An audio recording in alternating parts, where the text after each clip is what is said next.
We're getting down to the final furlong on this job. We're just checking everything out, because when you, as you know, when you take something apart, doesn't all this necessarily mean it's going to work when you put it back together again. So we're going to go through a systems check, make sure the wipers are alright, because obviously we've changed everything. So let's go through things and see what's happening. Let's start with the wipers.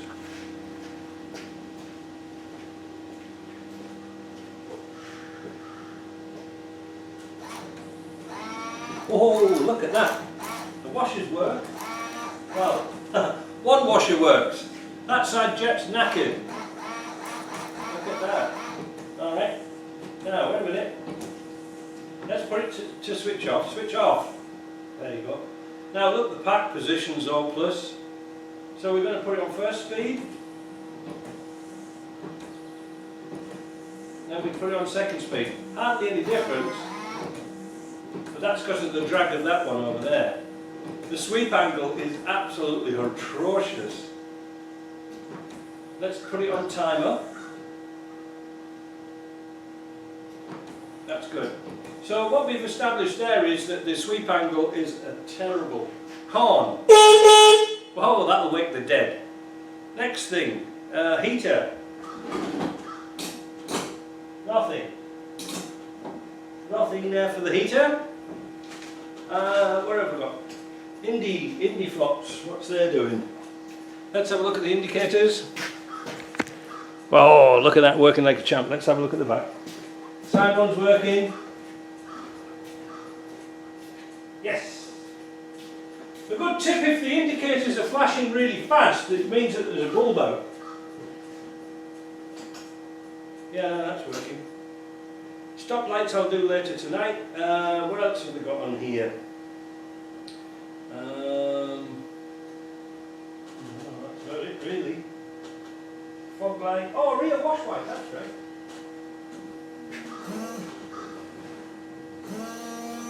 Perfect. Hey, I tell you, some of the washer. Well, no, you're pointing down there. That's no good.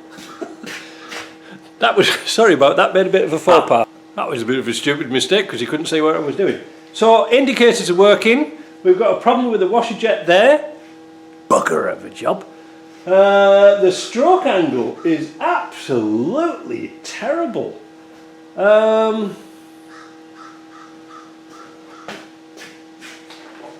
Let's put some soapy water on the window because the jet's not working at that side. And let's see if it'll sweep a bit better.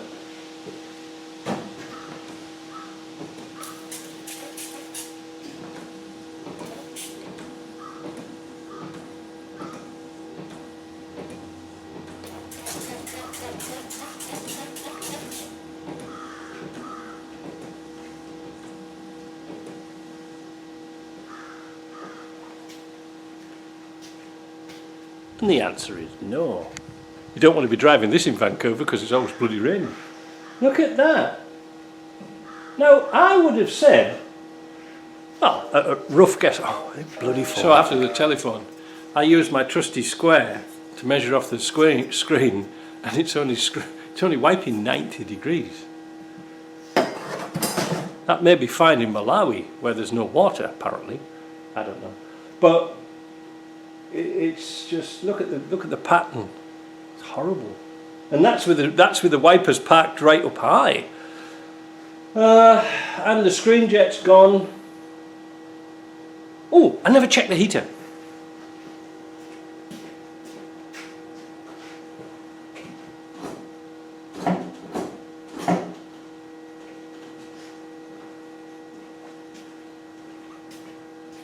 As we say in the trade, nout. Now it's got a brand new heater in it, a brand new blower, so why isn't it working?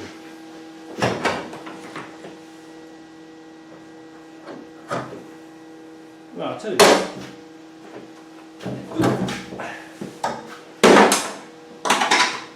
Right. Why doesn't the heater work? I don't know. There's nothing.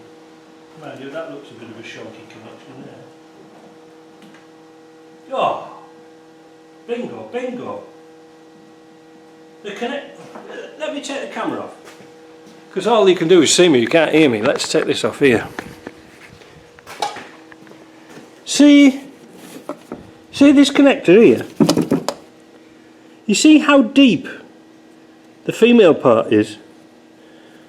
I don't think that male connector is actually reaching down here. And that goes straight to the motor, does it? Does something. Right, let's have that fixed. This is probably the reason why the heater doesn't work. I just took that fuse out. 15 amp, look at it. Put another fuse in, let's find out. Remember, when we first got this car, the heater blower was seized up. I've got a new fuse. I'll leave the camera running, see if we can get any life out of this.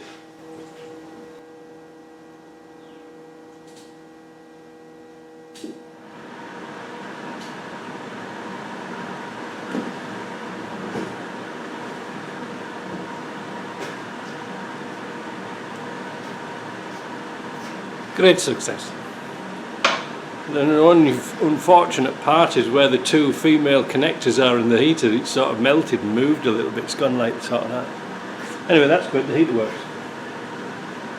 Well, I say it works. It blows. Back in a bit. One royal pain in the bottom when you're doing Land Rovers is these covers here. They were held in by a nut and a bolt. Well, no big deal. Especially on this side. You know, down here, no big deal. On the other side though, you can't put your hand around the door to fasten them in. So I'm going to show you a little trick that might work for you. Speed clips, these little things here, speed nuts. This is the hole it goes through. See this one here. Put your speed clip on. If it will. You get a pair of pliers because it's all bent. Let's try that again. The other side was fine. There we go. And there's a bit of wiggle room on that. But there's also another hole. They seem to be held on by one of these two screws here, if not both of them. Now, first of all, we're going to put some rust proofing on the wiring. And inside that panel. Get in there. That'll creep in there. Now, I mentioned in a video about doing rust proofing. Then I'm not going to spray the insides, and the reason for that is that it's a bugger to clean, well not a bugger, but it's awkward to clean off if you want to put sound deadening pads on.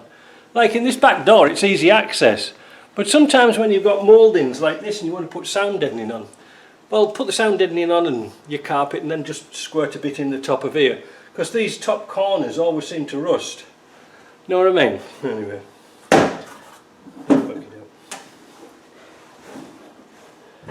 What a warm day today. What a hot, humid day today. Right. That's the wiring for the interior lights.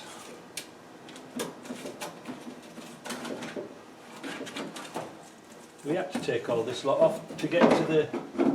Oh, jeez, they've still got a great big screw in it. Just hold on, let's have a look. I don't know if you can see here, they've got a self-tapping screw going through with a little chance of anything,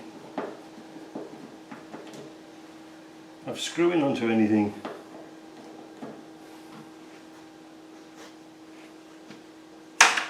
Bin. Let's go and have a look at this inside. So with that screw in there and that speed nut on there, we should be able to get a screw through that. Let's go and try and find out. Well, might as well do it live and show myself up.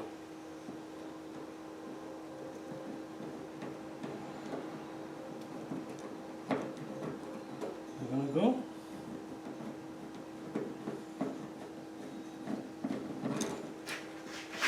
Oh, it's over there.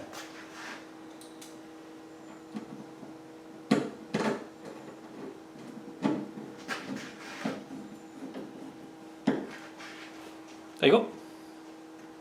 Didn't need another friend. I haven't got many friends, so that's alright. That's done.